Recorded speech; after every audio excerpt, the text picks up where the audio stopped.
A continuación, Quito TV. Quito TV, con el arquitecto David López, en Telesucesos, Canal 29.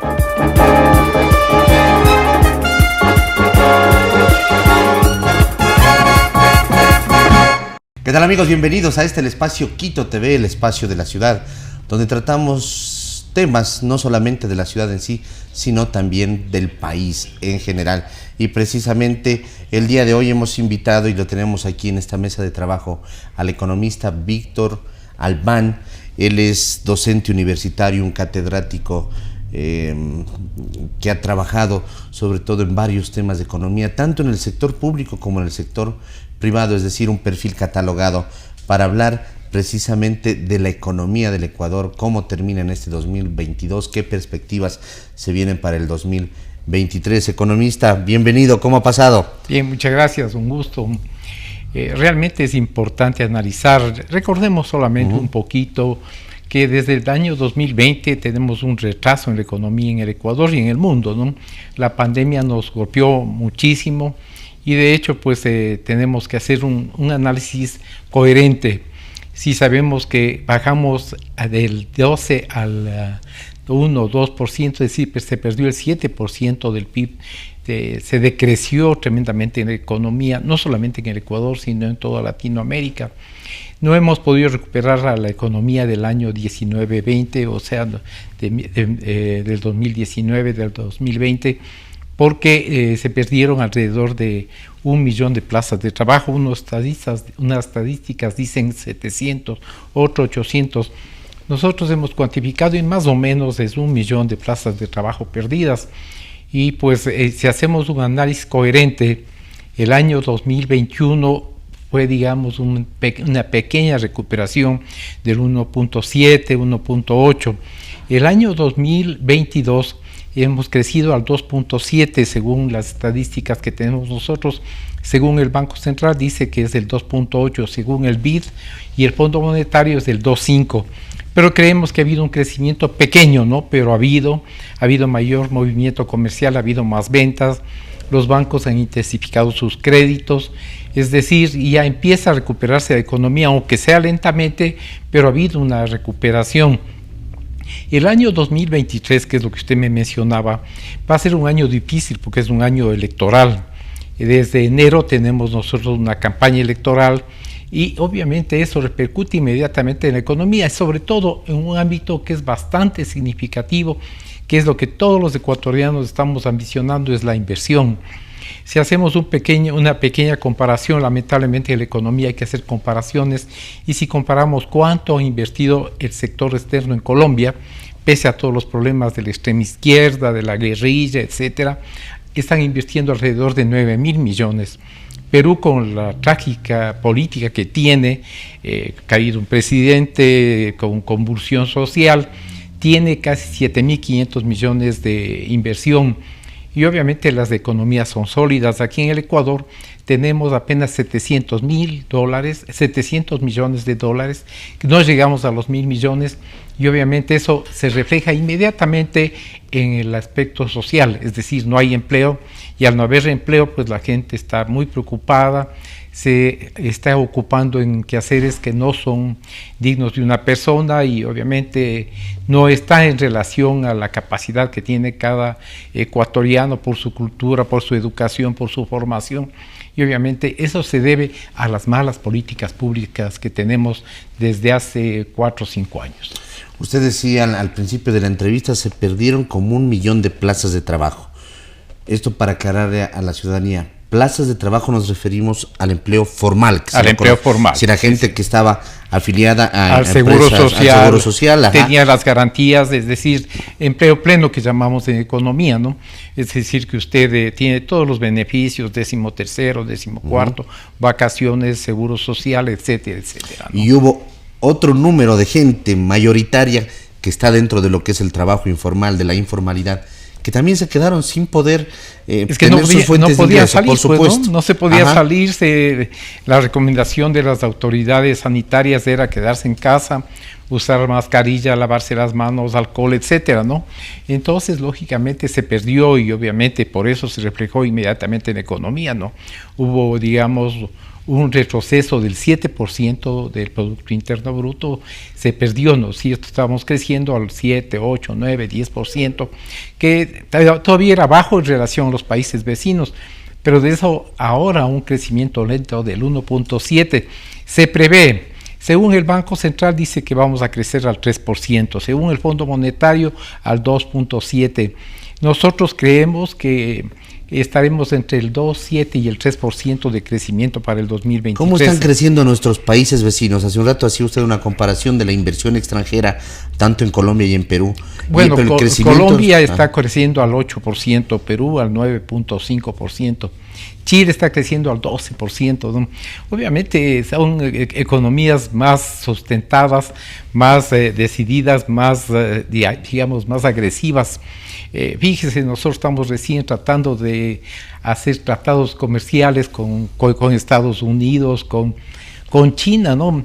Eso es, digamos, bastante peligroso, pasándonos un poquito el tema, porque todo el mundo dice, bueno, que ven el tratado comercial con China, para que quienes nos están mirando y escuchando tengan una relación. Aquí un producto venido de la hilandería, una camisa, camiseta, un exterior, digamos, se hacen al mes 10,000. En China se hacen 10,000, pero a la hora, ¿no? Entonces, esa es la relación. ¿No? Claro, allá, digamos, como hay 1.500 millones de habitantes, digamos, la mano de obra es bastante barata, bastante, digamos, reducida en comparación a nosotros. Aquí acaba de subirse el salario mínimo vital de 425 a 450 sin ningún análisis técnico, ¿no? Entonces se mezcla la parte técnica con la parte política y dice fue un ofrecimiento de campaña y pase lo que pase, si la economía como está en la situación que está, pues las empresas, digamos, y las cámaras de la producción, la Cámara de Comercio, están enérgicamente protestando, ¿no? Porque no puede mezclarse, digamos, la parte técnica, la parte comercial, el sector productivo con la política. Es decir, si esto fuera mi hacienda, ¿no es cierto? Si esto fuera mi propiedad, yo puedo hacer lo que sea, pero es un país y se merece consideración, se merece respeto, se merece que haya, digamos, diálogo, debate. Se dice que no se pusieron de acuerdo entre las cámaras de producción y los trabajadores. Todos sabemos que fue un ofrecimiento de campaña, ¿no? Y que visceralmente subió de 400 a 425 y ahora visceralmente vuelve a subir a 450. Y tenga la evidencia de que va a terminar en $500 con una inflación bastante significativa y una reducción del empleo, porque esto significa no caer graciosamente a los trabajadores, sino que se refleja inmediatamente en el empleo. Va a haber una reducción de empleo como la que hubo ya en este año que estamos terminando, que es del 2022. Inflación significativa. Claro. Habla usted, y le pregunto esto porque ayer justo en nuestro noticiero dábamos una información en la que se habla que la inflación del Ecuador está debajo del promedio de la región. ¿Es así? Pero no nos olvidemos que nosotros somos dolarizados, ¿no? Nuestra comparación debe ser con la inflación de Estados Unidos, que es un país que de donde nace la moneda, ¿no? Claro, no podemos compararnos con Colombia, no podemos compararnos con Perú, no podemos compararnos con Chile, en donde las inflaciones han sido, digamos, del promedio de 2%, ¿no? Pero aquí estamos con una inflación del 3.5%, pero es en dolarización. Eso es alto, ¿no? Claro. Nosotros también somos el espejo de lo que pasa en Estados Unidos. En Estados Unidos, por primera vez en la historia, está con una inflación del 10, 11, 12%. Digo 3 cifras porque hay diferentes estados, que son prácticamente diferentes países, para que se me entienda bien, ¿no? Y obviamente, pues la inflación que hay en Nueva York no es la misma que hay en Baltimore, por ejemplo, no es la misma que hay en Miami. Entonces, de hecho, pues las inflaciones son diferentes y de acuerdo a la demanda y a la oferta en el mercado. De todas maneras, pues nosotros somos un país pequeñito y obviamente la falta de políticas públicas o la mala orientación de estas determina todo lo que está pasando, ¿no? En este caso, pues lógicamente es una inflación que para dolarización es bastante significativa. Y claro, esto ya como economista, quienes me están escuchando, mirando, me van a disculpar. La inflación está directamente vinculada a las tasas de interés. Y este rato las tasas de interés están a la subida. Y eso afecta al sector productivo. ¿Por qué afecta al sector productivo? Porque los costos de producción, además de haber subido el precio de la mano de obra, suben las materias primas y obviamente dejamos de ser competitivos en la región. Nosotros somos competitivos con Colombia, por ejemplo, en todo lo que es hilandería. Las camisetas, los exteriores, los calcetines, que se hacen de primera calidad aquí en el norte del país, en la provincia de Imbabura. El calzado que se hace en la provincia de Tungurahua, en Ambato, es de primera calidad y deja de ser competitivo con el calzado, por ejemplo, brasileño. Entonces la gente compra el calzado brasileño en las plazas que son, llamamos de estas que vienen de contrabando, llámese aquí La Ipiales, claro, llámese en Guayaquil, La Bahía, etcétera, ¿no? El comercio informal. Eso afecta, digamos, al sector productivo y afecta directamente al empleo. ¿Por qué? Porque dejamos de consumir nuestros productos porque están más baratos los del exterior. ¿En qué afecta el tema de los subsidios por parte del Estado, por ejemplo, a la gasolina extra o ecopaís, al gas, dentro de lo que es el crecimiento de la economía? Bueno, digamos, es un asunto tan polémico. Nosotros hemos discutido muchísimo con toda la gente que dice visceralmente, como dice el señor Riza, vamos a retirar subsidios. El mismo Fondo Monetario Internacional recomienda, no está obligando, por favor, hay que ser muy consciente del análisis que se hace, recomienda que se vayan retirando paulatinamente los subsidios. ¿Y por qué? Porque puede afectar, digamos, tremendamente, puede ser peligrosísimo en el aspecto transportación, el momento que se retire subsidio al diésel, por ejemplo. ¿Por qué? Porque va a repercutir inmediatamente en el precio del flete, en el precio del pasaje. Digo, flete es cuando hay carga, ¿no? Y flete cuando estamos transportando a personas. Eso va a ser inmediatamente el efecto, ¿no? Entonces hay que hacerlo, pero paulatinamente, viendo las condiciones de cada región. No es lo mismo Guayaquil que Quito, Quito que Cuenca, Cuenca que Ibarra, etcétera. Entonces, analizando cada, digamos, provincia, cada ciudad, se puede ir haciendo paulatinamente. Ahora, lógicamente, nosotros somos un país pequeñito y con con un subsidio a los combustibles que sobrepasa los 3.000 millones anuales, que con eso podríamos nosotros, digamos, crear más universidades, construir más hospitales, dar mejor atención en salud, mejor educación, mejorar la educación, porque aquí la educación no está tan bien orientada. Necesitamos, digamos, capacitar más a nuestros docentes, capacitar a nuestros profesionales que sean competitivos ya, no solo en el nivel nacional, sino internacionalmente. Entonces, no es político decir retiremos los subsidios. Debe ser absolutamente pensado técnicamente para que no afecte de golpe a la economía, para que no afecte al hogar ecuatoriano, para que no nos afecte a todos en general. Es importante. Los subsidios, desgraciadamente, han sido mal concebidos y nos hemos mal acostumbrado los ecuatorianos. Y esto, digamos, afecta directamente a la economía y a la parte social, a la economía. ¿Por qué? Porque en vez de hacer una inversión, digamos, coherente, regalamos, ¿no? Y este subsidio está mal entendido, porque no es lo mismo subsidiar a una persona que gana el básico que a una persona que gana el sueldo de gerente general de una empresa, que está sobre los $10,000. Entonces, para él es, digamos, un regalo que se le hace.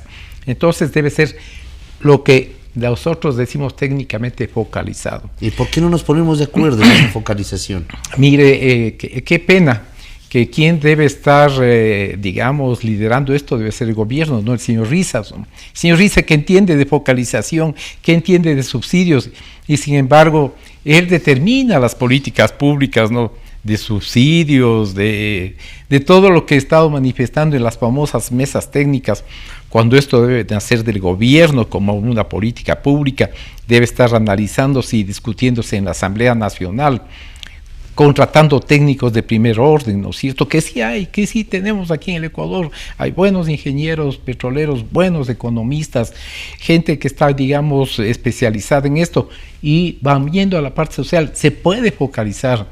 Hay varios mecanismos de focalización. Hemos sugerido, cuando estuve de presidente del Colegio de Economistas, sugerimos nosotros al presidente Moreno ya que empiece con la focalización por ciertos sectores. Lamentablemente, como son políticos, confunden la política con la parte técnica y dejan hacer y dejan pasar. Y eso repercute totalmente al ecuatoriano de a pie, al que espera, digamos, un sueldo y vive, digamos, medianamente cómodo o vive mal, si es un sueldo bajo con bastante familia. Obviamente, pues, ese se ve el afectado al no focalizar los combustibles. Hay varios tipos de subsidios, ¿no es cierto? El subsidio de los combustibles per se es negativo, pero el que ayudamos a la gente pobre, no.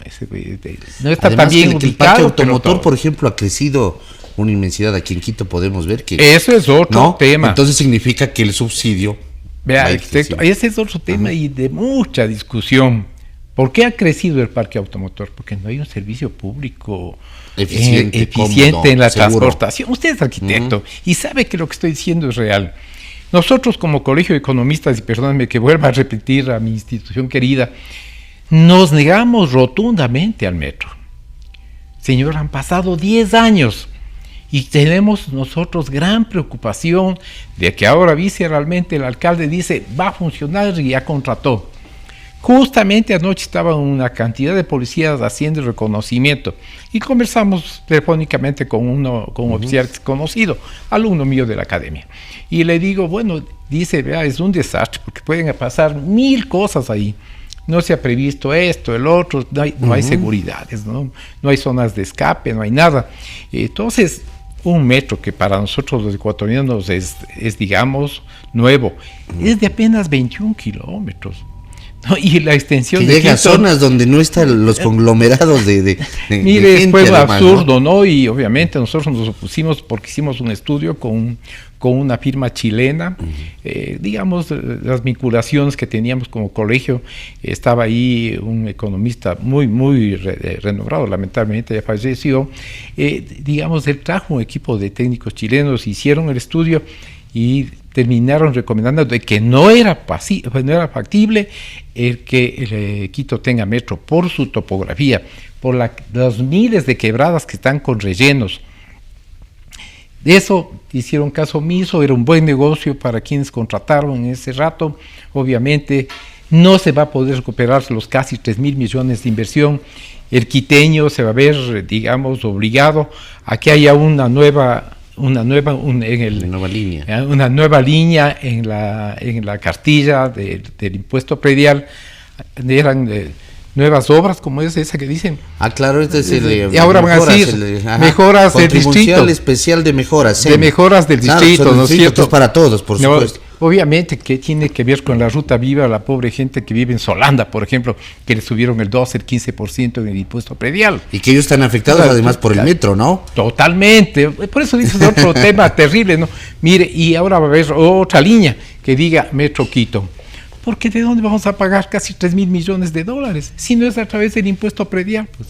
Estamos pagando y sin funcionar además. Y sin funcionar, ¿no? Le digo que es bastante doloroso lo que pasa en Quito y ahora no nos gusta meternos mucho en la política pero hay que, como es vinculante, hay que aclarar, ¿no? ¿Cuántos están de candidatos a alcalde de Quito? ¡Qué patriotas, ¿no? ¡Qué buenos patriotas tenemos en Quito! Creo que son 10 o 12 candidatos, ¿no? De los cuales creo que hay un rescatable y una rescatable, ¿no? Así es. Volviendo un poco al tema de la economía, tuvimos el tema de la pandemia que afectó no solo al Ecuador, sino al mundo entero. Viene inmediatamente como que nos vamos recuperando de la pandemia y viene el tema de la guerra Rusia-Ucrania, que es un problema global.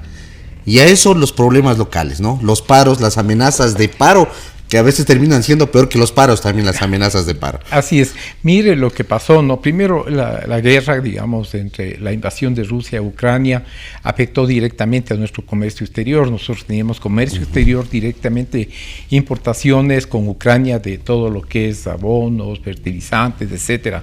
Le digo porque trabajé en el Banco Central, ¿no? Y conozco perfectamente eso.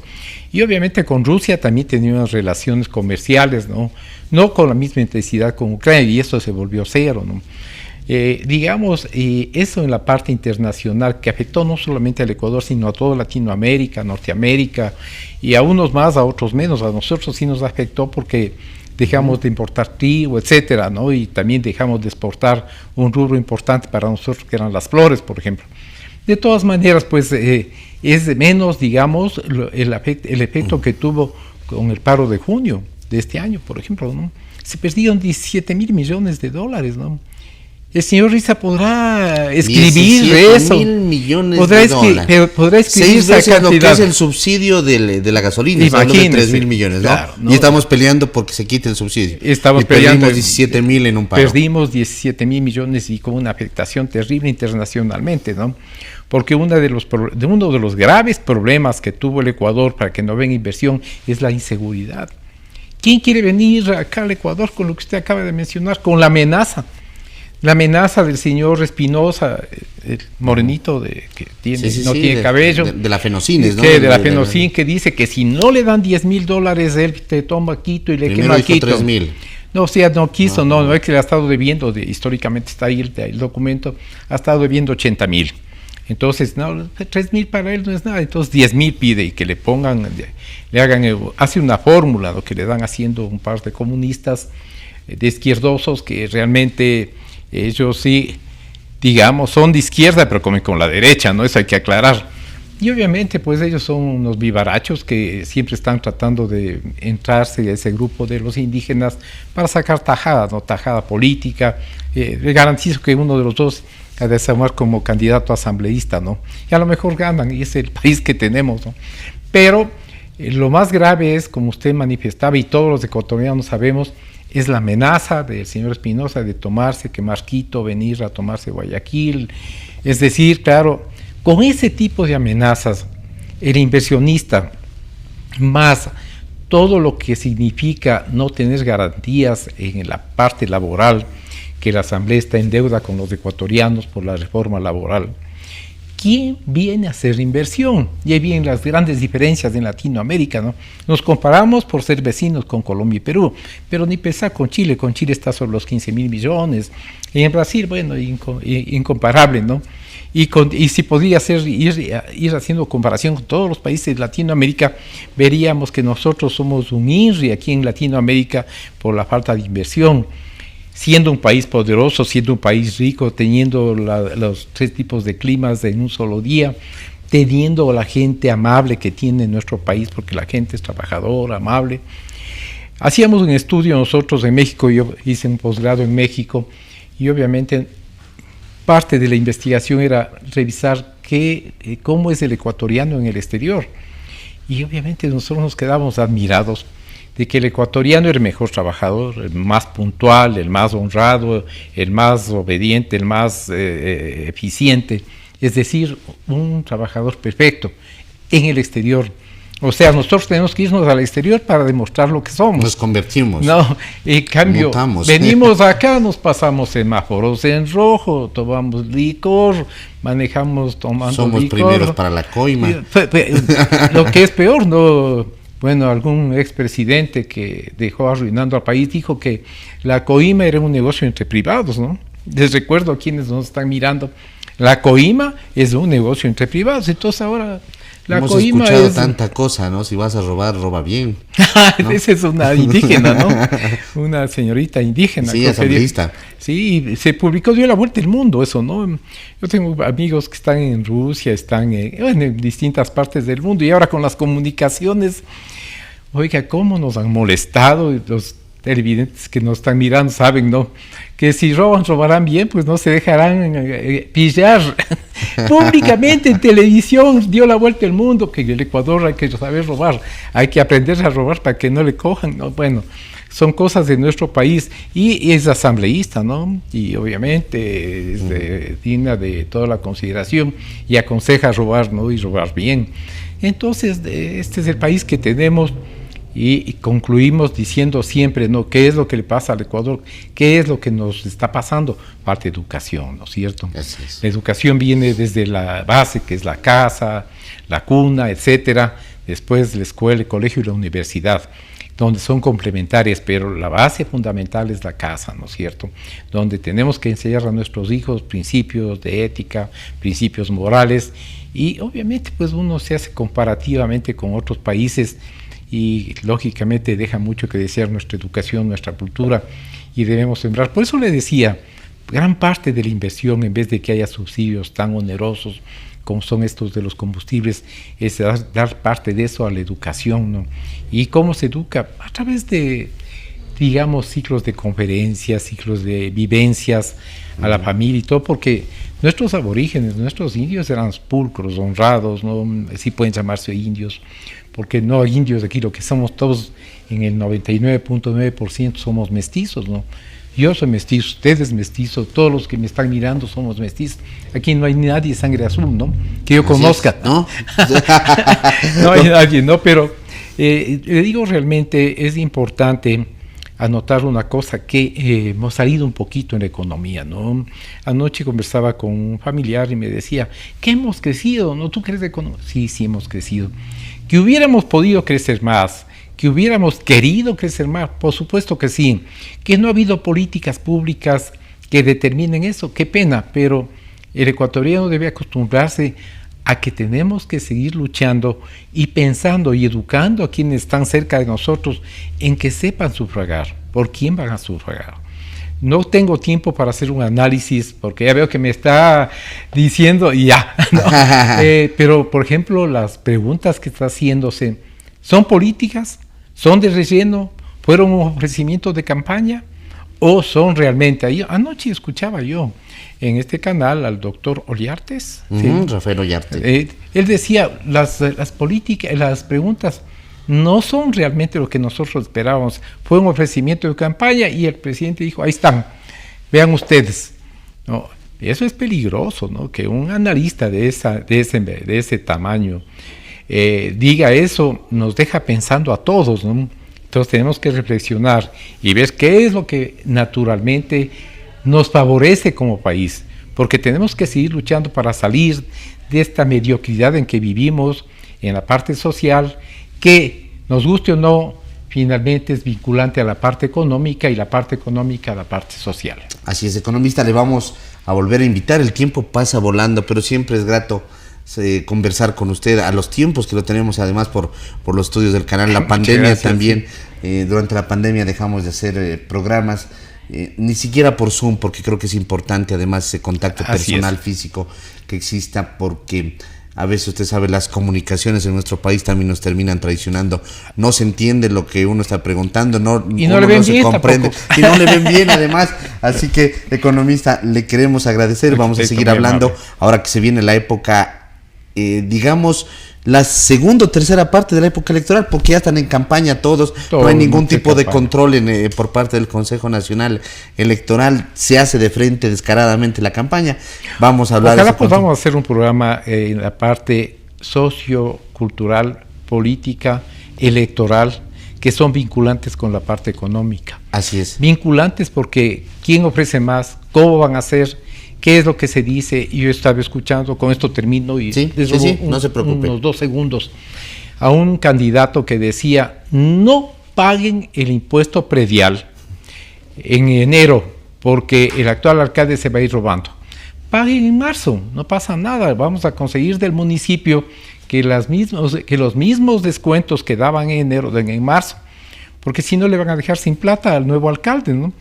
Me puse a reflexionar, dije, bueno, es un poco de egoísmo, pero tal vez tenga razón y hay que analizar, y eso quiero analizar con el presupuesto del municipio en la mano, para que la ciudadanía, yo no digo voten por A, B, C, D candidato, pero sí hacerles reflexionar qué es lo que más convendría al municipio, a nuestra querida ciudad de Quito. Tener argumentos, así es, temas siempre están vinculados con lo tema social, con lo económico, con lo cultural, con lo deportivo. Ahora estamos viendo que en Argentina han dejado de trabajar 2 días a pesar de una economía que está devastada, precisamente por unos pañitos húmedos que le pusieron sobre esa fiebre, sobre esa economía, con este título ganado por Argentina. Economista, siempre bienvenido. Muchas gracias, arquitecto. Amigos, ha sido el economista Víctor Hugo Albán. Él fue, como ya lo dijimos, expresidente. Él dice de mi querido Colegio de Economistas de Pichincha, así lo siente el economista, una persona entregada, un catedrático, entregada al estudio, a la dedicación hacia estos temas económicos. Hemos hablado un poquito de economía.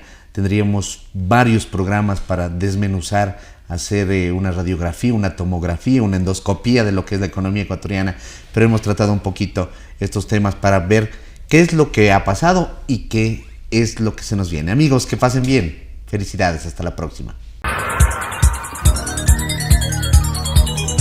Las opiniones vertidas en este espacio por la producción y dirección del programa son de exclusiva responsabilidad de sus autores y de quienes intervienen en ellos.